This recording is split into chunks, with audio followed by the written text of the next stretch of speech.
Housemates, Joanne, pumasok ka sa confession room.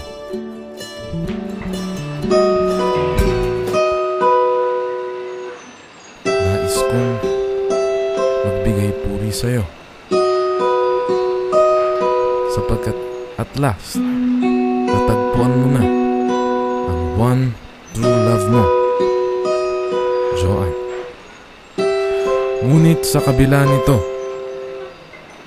may isang pusong naghihikahos. Ika nga nila,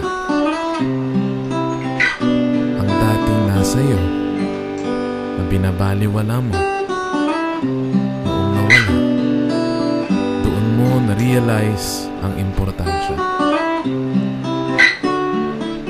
Sa kabila nito, lubos ang aking kagalakan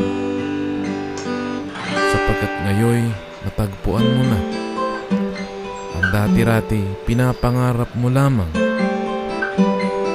Nasaksihan yan ng aking dalawang mga mata sa loob ng iyong pananatili sa aking bahay. Para kay Walibi, alagaan mo ng mabuti si Joanne,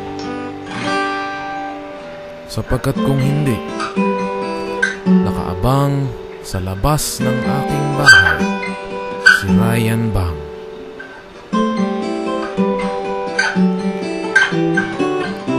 Kamusta ka? Mabuti naman at ika'y maayos na. Hangad ko ang iyong kasiyahan sa loob ng aking bahay.